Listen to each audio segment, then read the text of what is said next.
Assalamualaikum. Waalaikumsalam, iya. Silakan masuk. Silakan duduk ya.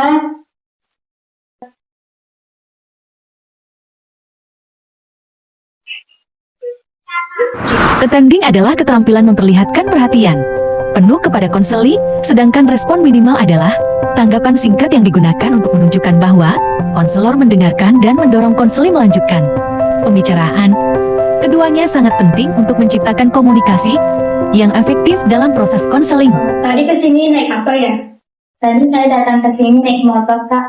Sendiri aja. Iya, Kak. Gimana kabarnya hari ini? Kabar saya buruk.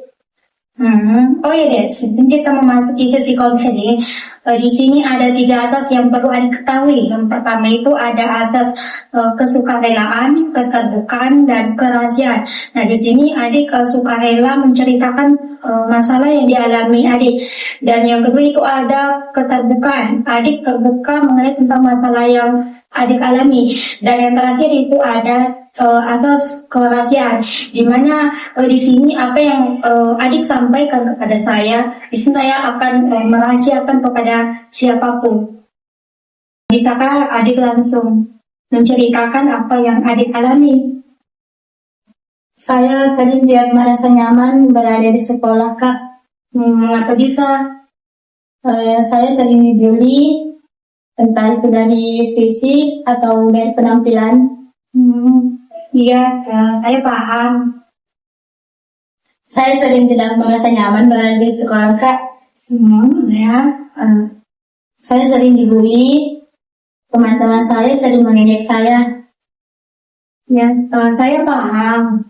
Dalam konseling, pertanyaan terbuka membantu konseli lebih bebas mengungkapkan masalahnya, sedangkan pertanyaan tertutup membantu konselor mendapatkan informasi yang lebih jelas dan terarah. Bisakah Adik menceritakan bagaimana kejadian itu bisa terjadi? Awalnya saya hanya bercanda, Kak. Tapi lama-kelamaan mereka menjuluki saya dengan nama yang tidak baik. Menjuluki seperti apa ya? Mengatakan yang tidak senonoh, tidak baik, dan itu merupakan yang sangat tidak pantas untuk dilakukan. Jadi bagaimana perasaanmu saat ini? Perasaan saya saat ini ketika mengingat hal tersebut, saya sangat merasa sedih, Kak. Berapa lama itu sudah terjadi? Sekitar 6 bulan, Kak. Dalam sesi konseling adalah keterampilan konselor untuk mengenali, memahami, dan mengungkapkan kembali perasaan yang sedang dialami konseli. Teknik ini bertujuan agar konseli merasa dipahami serta lebih menyadari dan memahami perasaannya sendiri. Jadi sepertinya kamu merasa sedih diperlakukan seperti itu. Iya, Kak. Dan kamu merasa kecewa ya karena teman-teman kamu seharusnya mendukung, malah sebaliknya. Saya kecewa sekali, Kak. Kadang saya sampai tidak bersemangat pergi ke sekolah. Parafrase dalam sesi konseling adalah keterampilan konselor untuk mengungkapkan kembali inti atau pokok pembicaraan konseli dengan menggunakan kata-kata yang berbeda tanpa mengubah makna yang disampaikan. Tujuannya adalah menunjukkan bahwa konselor mendengarkan dan memahami apa yang disampaikan konseli. Jadi yang saya pahami, selama 6 bulan terakhir kamu sering diejek dan kamu merasa tidak nyaman berada di lingkungan sekolah ya? Benar sekali. Konfrontasi dalam sesi konseling adalah teknik yang digunakan konselor untuk menunjukkan adanya ketidaksesuaian antara perkataan dan tindakan konseli agar konseli menyadari hal tersebut. Sebenarnya saya tidak peduli dengan apa yang mereka katakan, Kak. Tadi kamu mengatakan bahwa kamu merasa sedih dan tidak semangat untuk datang ke sekolah. Iya juga ya, Kak. Iya, saya paham kamu tidak peduli, itu berarti kamu ingin merasa terlihat kuat di depan mereka. Benar sekali, Kak. Saya tidak ingin mereka melihat saya menangis. Saya memahami hal itu. Meringkas dalam sesi konseling adalah keterampilan konselor untuk menyampaikan kembali poin-poin penting dari pembicaraan konseli secara singkat dan jelas. Tujuannya agar konseli dan konselor memiliki pemahaman yang sama tentang masalah yang dibahas. Seperti yang sudah kita bicarakan tadi, kamu mengalami bullying dari teman-temanmu, sehingga kamu merasa kecewa, sedih, bahkan kamu kehilangan semangat untuk datang ke sekolah. Iya, Kak. Itu sesuai dengan apa yang saya alami.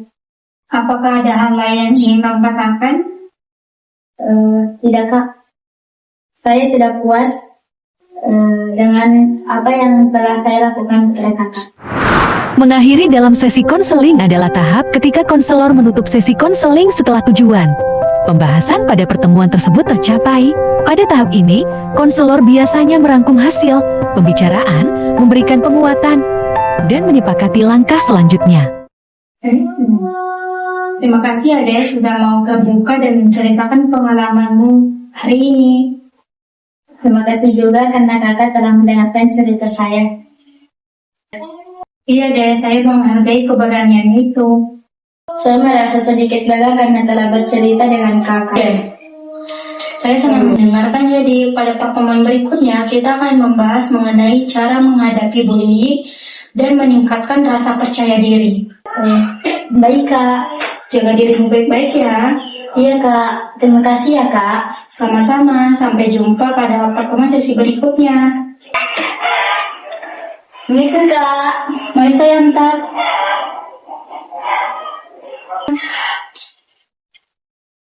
Kasih ya kak. Iya, hati-hati. Iya kak.